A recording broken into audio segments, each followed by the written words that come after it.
सत्यमेव जयते दोस्तों। आज एक बार फिर से हम लोग अपने लीगल बुलेटिन चैनल पे कुछ नए जजमेंट को लेकर हाजिर हैं। तो मेरे साथ हैं लखनऊ से जुड़े हुए ईशान राहुल जी। अ, लखनऊ हाई कोर्ट में प्रैक्टिस करते हैं।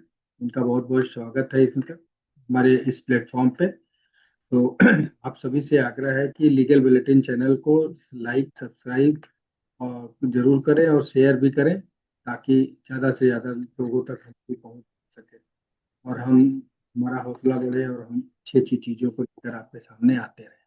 तो आज हम शुरुआत कर रहे हैं। इलाहाबाद हाई कोर्ट में एक मामला पहुंचा था। एक अधिवक्ता है, उन्होंने एक आपराधिक जमानत याचिका पर सुनवाई के दौरान कोर्ट पे कुछ ऐसा कमेंट कर दिया कि जैसे मतलब एलिगेशंस लगाए, एक तरह से कहा जाए तो उसके आधार पर उनके खिलाफ जो है अवमानना की कार्रवाई शुरू करने का वो हो गया। अवमानना की कार्रवाई कर दी और ये जो कोर्ट में प्रोसीडिंग चलती है उस दौरान जो अवमानना की चीजें होती हैं वो उसकी कार्रवाई होती है। इसका अलग से एक्ट है, इसको अवमानना अधिनियम के नाम से जाना जाता है और इसकी धारा 12 के तहत ये कार्रवाई होती है। तो वकील साहब ने बिना शर्त कोर्ट से माफी मांगी, तो और ये कहा कि माफी मांग लिया है तो अवमानना की कार्रवाई को रोक दिया जाना चाहिए। लेकिन इसके उनके इस तर्क से हाईकोर्ट की बेंच सहमत नहीं थी। जस्टिस सिद्धार्थ की बेंच इस मामले की सुनवाई कर रही थी। तो उनकी बेंच ने ये कमेंट किया कि माफी मांग लेना ही पर्याप्त नहीं है। मतलब ये ट्राई केस नहीं चल रहा है जहां पे आपने माफी मांग ली तो हम आपको दोष मुक्ति दे दें। माफी मांग लेंगे तब भी आपके खिलाफ जो है अवमानना की कार्रवाई वो अगर है तो चलेगी। इस मामले में बेसिकली इन्होंने जज पे कुछ ऐसे बातें कही थी कि वो बेईमान है और फैसले सुनाने में पक्ष लेते हैं जैसी वो है। तो कोर्ट ने सारी इनकी बातें तो सुनी लेकिन इनको कोई राहत नहीं दिया और इनकी याचिका को खारिज पहला जजमेंट जो मेरे पास है वो Dinesh Kumar Jaldhari versus state of Chhattisgarh है। ये सुप्रीम कोर्ट में मैटर चल रहा था। इसको सुप्रीम कोर्ट की bench justice Arvind Kumar and N V Anjaria ji ने इसको जो है जजमेंट प्रोनाउंस किया है। देखिए, इस केस में हुआ क्या है कि एक 4 साल की बच्ची के साथ जो है एक बहुत ही एग्रेसिव टाइप का सेक्सुअल असॉल्ट हुआ था उसके ऊपर। ठीक है। तो हम्म। लेकिन इसमें हुआ क्या था कि जब मेडिकल हुआ था इस बच्ची का, तो उसमें किसी भी प्रकार की बॉडीली इंजरी नहीं पाई गई। ठीक है, ऐसा हम्म। कुछ पाया नहीं गया उसके शरीर पे जिसको हम इंजरी मार्क कहें, या किसी भी प्रकार की कोई ब्लीडिंग वगैरह नहीं पाई गई। हम्म। लेकिन इसमें दो बातें और ध्यान देने की हैं कि उस व्यक्ति को मतलब सेक्सुअल असॉल्ट करते हुए उस बच्ची की माँ ने देखा था। ठीक है, बल्कि उस माँ के ही आने पर वो भागा था उसके पास से, पहली बात। हम्म। दूसरी बात, कोर्ट में जब ट्रायल कोर्ट में जब उस बच्ची के सामने उस व्यक्ति है जो उसके खिलाफ जो है असॉल्ट किया था उसको लाया गया, तो उसको देखते ही वो बच्ची जो है ट्रॉमा से मतलब घबरा करके उसका पूरा जो है जो बिहेवियर था वो चेंज हो गया। यानी कि उस बच्ची को कहीं ना कहीं उसको देखते ही जो है भय जो है उसको जो है चित्त में उसके व्याप्त कर गया। तो ये दो बातें कोर्ट में मतलब कि ये इसको जो कोर्ट ने ध्यान संज्ञान में लिया है। अब हुआ क्या है कि जो यहाँ पर वो व्यक्ति था, ठीक है, जिसको कन्विक्ट हुआ था, हम्म। उसका ये कहना था, उसकी जो ग्राउंड था अपने को जो है एक्विटल के लिए, वो यही था कि मेडिकल में कुछ नहीं पाया गया है। ठीक है, मेडिकल का ही वो ग्राउंड सबसे मेन ले रहा था, क्योंकि मेडिकल में वास्तव में कोई बॉडीली इंजरी और कोई ब्लड नहीं निकला। तो हम्म। लेकिन कोर्ट ने यहाँ पर ये होल्ड किया है कि ऐसे केसेस में ये एक वेल सेटल्ड लॉ है कि जहां कहीं मेडिकल एविडेंस में इस तरह की चीजें हैं कि कुछ नहीं पाया जा रहा है, लेकिन जो हम्म। ऑक्यूलर एविडेंस है, ठीक है, यहाँ पे हमें अपने व्यूअर्स को बता देना है कि ऑक्यूलर एविडेंस क्या होता है। कि जब कोई प्रत्यक्षदर्शी, आई विटनेस, जो उस घटना को सीधे देखा हो, वो अपनी टेस्टिमनी जब देता है तो उसको ऑक्यूलर जो है टेस्टिमनी कहा जाता है, एक तरह का ओरल एविडेंस होता है। और ये कोर्ट में one of the best evidence consider किया जाता है। तो अगर जैसे इस केस में इसकी माँ ने देखा, तो जब ऑक्यूलर एविडेंस बहुत ही सॉलिड हो और वो घटना से बिल्कुल सीधे तरीके से जो है कनेक्ट कर रहा हो, यानी कि सारे कड़ियां जुड़ रही हो, और जैसे कि माँ ने जैसा जैसा बताया, प्लस बच्ची का उस लड़के को देख करके तुरंत घबराना, इन सब चीजों को देखते हुए तब कोर्ट ने कहा कि ऐसे स्थिति में मेडिकल एविडेंस में अगर नहीं भी आ रहा है कोई इंजरी मार्क, तो पर भी अब मेडिकल एविडेंस क्या करेगा, वो बैक सीट ले लेगा। ठीक हम्म। है, यानी कि अब वो पीछे चला जाएगा। अब किसको जो है ज्यादा वेटेज मिलेगी, तो ऑक्यूलर एविडेंस, जो बातें माँ बता रही हैं और जो बच्ची का बिहेवियर हो रहा है जैसा कि उसको देखने में, 4 साल की बच्ची थी। तो हम्म। ये एक बहुत इंपॉर्टेंट चीज है। तो इसमें हुआ क्या था कि 6 साल की सजा जो है ओरिजिनली कोर्ट ने, ट्रायल कोर्ट ने सुनाई थी। हालांकि इस पूरे मैटर को चलते चलते साल भर वैसे ही बीत गया है। तो कोर्ट ने जो है उसको जो है 4 साल और 5 महीने का जो है जेल का फाइनली सजा सुनाया। तो ये एक इम्पॉर्टेंट बात थी, जो कि जो है ये मेडिकल एविडेंस और ऑक्यूलर एविडेंस से संबंधित जो है केस था। अब हम एक और फैसले की बात कर लेते हैं। ये फैसला इलाहाबाद हाई कोर्ट का है, और जस्टिस राजीव मिश्रा और justice doctor Ajay Kumar second की बेंच ने ये फैसला सुनाया है। ये बहुत इंपॉर्टेंट फैसला इस सेंस में है कि कोर्ट में क्या होता है, अब धीरे धीरे जो बोलचाल की भाषा है जिसको हम लोग बाइलिंगुअल बोलते हैं, यानी कि हिंदी इंग्लिश का मिक्सचर, क्योंकि ये कंफर्टेबल भाषा है और इसलिए इसका इस्तेमाल फ्लुएंसी के साथ बोलचाल में तो होने ही लगा है, कहीं कहीं लिखावट में भी आने लगा। इलाहाबाद हाईकोर्ट में मामला ये पहुंचा था कि आगरा में एक घटना हुई जिसमें एक महिला की मृत्यु। उसकी शादी को 7 साल पूरे नहीं हुए थे, तो आरोप लगाया गया कि दहेज के लिए हत्या की गई है। और उसके केस ट्रायल कोर्ट ने पूरा मामले को सुना और उसके आधार पर अपना जजमेंट सुनाया। खास बात यह थी कि 54 पेज का फैसला था कुल, और 199 पैरा, मतलब अनुच्छेद बाकी लैंग्वेज में बोला गया है। ये पूरा जजमेंट था। इसमें 63 पैरा जो थे वो अंग्रेजी में लिखे गए थे, 125 पैरा हिंदी में लिखे गए थे, और 11 पैरा दोनों भाषाओं में थे, यानी हिंदी इंग्लिश का मिक्सचर था। कोर्ट की जो ऑब्जेक्शन थी वो इसी बात पे थी। कोर्ट ने कहा कि अ, जैसे यूपी हिंदी भाषी राज्य है, यहाँ के लोग हिंदी ज्यादा समझते हैं, तो अगर हम जजमेंट मिक्स भाषा में देंगे तो जो हमारा लोगों को अवेयर करना है कि वो अपने फैसले खुद जान सके, क्या क्या लिखी गई है बातें उसको पढ़ सके समझ सके, उसके आधार पर आगे वो अपना जो भी करना है वो कर सके, तो वो उद्देश्य ही फेल हो जाएगा। अगर इस तरह से लिखा गया तो वो समझ में ही नहीं आएगा उसको कि क्या फैसला लिखा गया है। तो कोर्ट ने स्ट्रिक्टली कहा कि आप चाहे जो लैंग्वेज यूज करें, चाहे हिंदी करें या इंग्लिश करें, लेकिन फॉलो वही करेंगे कि एक ही है।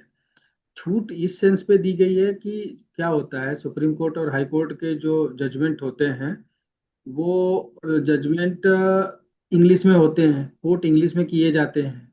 उसके चलते क्या होता है कि अब उसको हिंदी में ट्रांसलेट करके लिखवाने लगेंगे तो वो उसका इम्पैक्ट भी बहुत गलत चला जाएगा।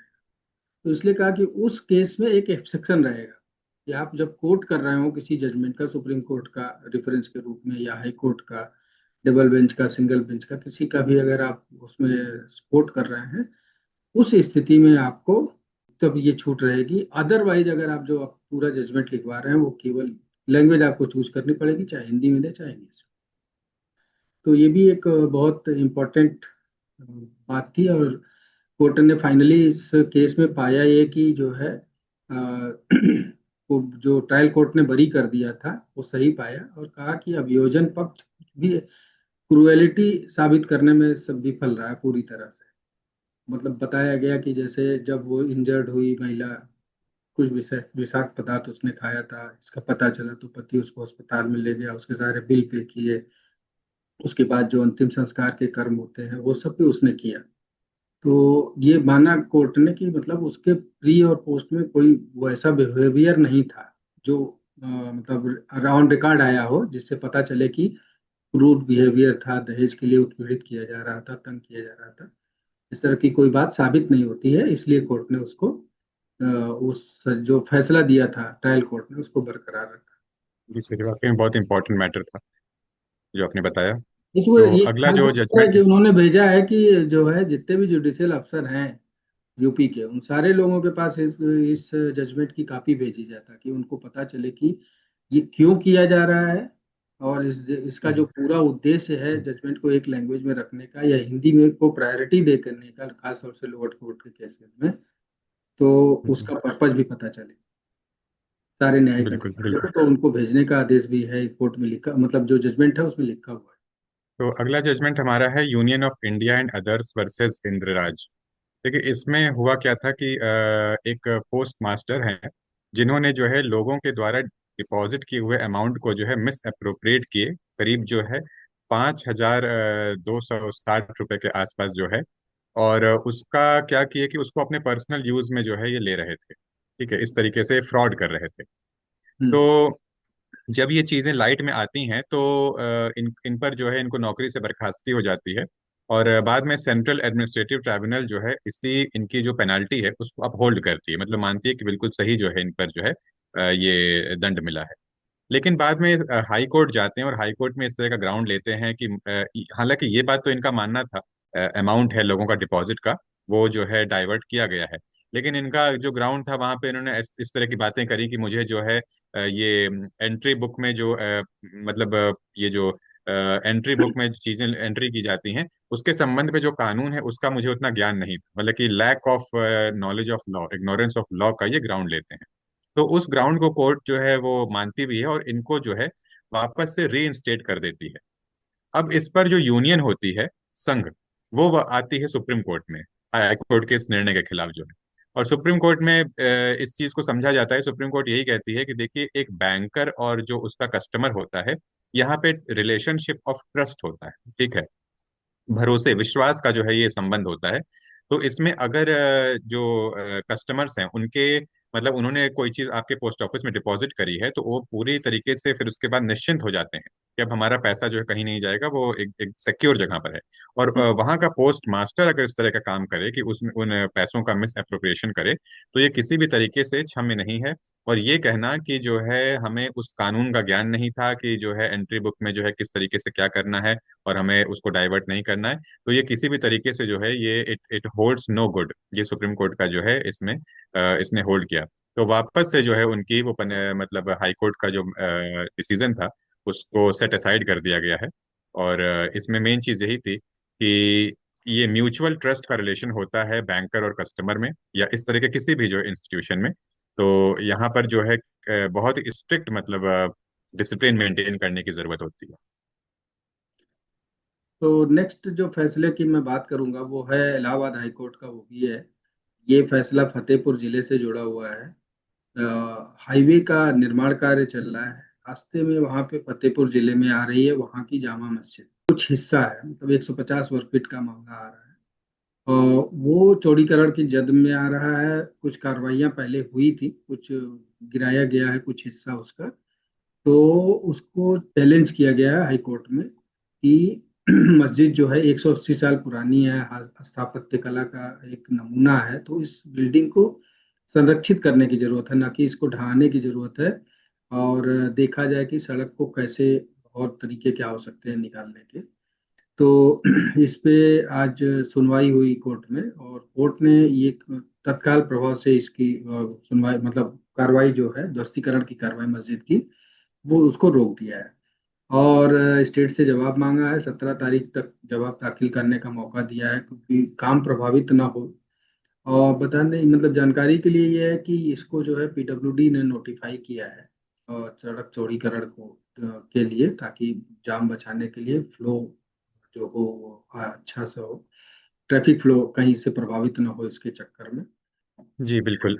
देखिए अगला जो हमारा मैटर है ये बहुत इंपॉर्टेंट है, ये section 138 of negotiable instruments act 1881 से संबंधित है, जो डिसऑनर ऑफ चेक या चेक बाउंस के नाम से जो है कॉमनली जाना जाता है। ये केस का नाम है Rajiv Khandelwal versus state of Maharashtra and another.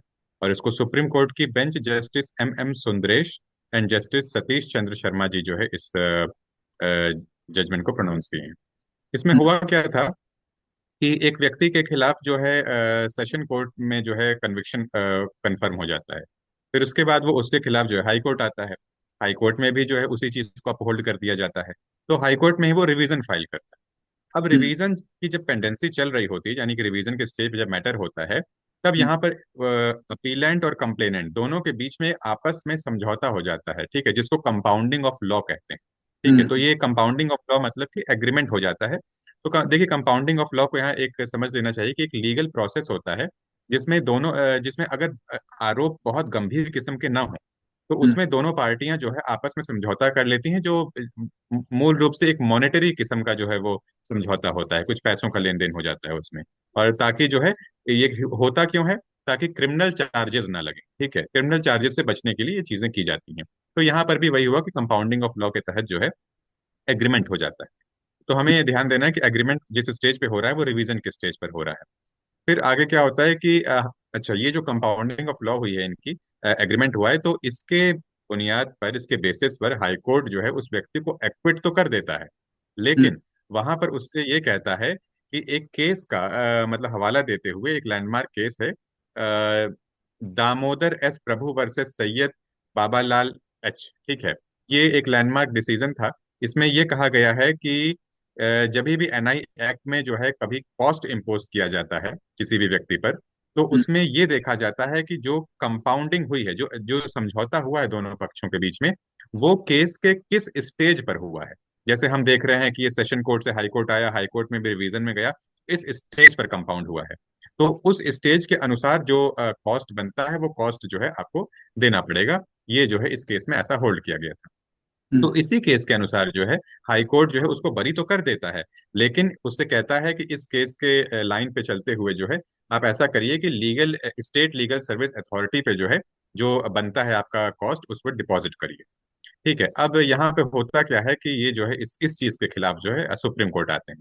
इनकी एक चीज और होती है कि इस केस में दो बातें हैं कि जो कंप्लेनेंट है उसको किसी तरह का कोई ऑब्जेक्शन नहीं था। मतलब कि अगर ये जो अपीलेंट है सुप्रीम कोर्ट में, जिसको कि पैसा जमा करने को कहा जा रहा है, अगर उसको पैसा जमा करने को ना भी कहा जाए तो उस व्यक्ति को, जो कंप्लेनेंट है, उसको कोई आपत्ति नहीं है इस बात पर। और पहली बात।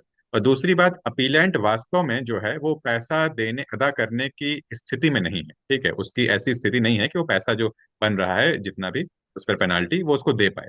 ये दोनों बातों को कंसिडर करते हुए सुप्रीम कोर्ट ये कहती है कि ठीक है, दामोदर एस प्रभु वाले केस में ये चीजें होल्ड करी गई हैं, लेकिन उसको हर केस में इतनी स्ट्रिक्टली बाइंडिंग ना माना जाए। ठीक है, हम उसको नहीं मान सकते, जैसा कि हाई कोर्ट ने बाइंडिंग करा उस पर। तो सुप्रीम कोर्ट ने कहा कि ठीक है, ये चीजें होल्ड करी गई हैं, बट इसको बाइंडिंग बनाने की हर केस में जरूरत नहीं है। क्यों? क्योंकि हर केस के जो फैक्ट्स होते हैं वो अलग होते हैं। तो जैसे इस केस में जो अपीलेंट है, जिसको कि पैसा जमा करना है, पहली बात कि वो पैसा देने की स्थिति में नहीं है, और अपोजिट पार्टी को भी कोई खास उससे जो है आपत्ति नहीं है कि वो, उसका कोई वो नहीं है कि उसको पैसा दिलवाया ही जाए। तो उसको भी जो है कोई आपत्ति नहीं। तो इन बातों को कंसिडर करते हुए फिर उसको जो है ये जो कॉस्ट थी उसको जो है अवॉइड करवा दिया गया, हटा दिया गया। तो ये एक जजमेंट था जो एनआई एक्ट 138 सेक्शन से संबंधित था। हम सभी आप दर्शकों से विदा लेते हैं। फिर मिलेंगे कुछ नए केसेस के साथ, कुछ नए फैसलों के साथ। धन्यवाद राहुल जी, आपका हमारे thank you sir, thank you so much के सर। लिए, हमारे प्लेटफॉर्म को ज्वाइन करने के लिए। नमस्कार।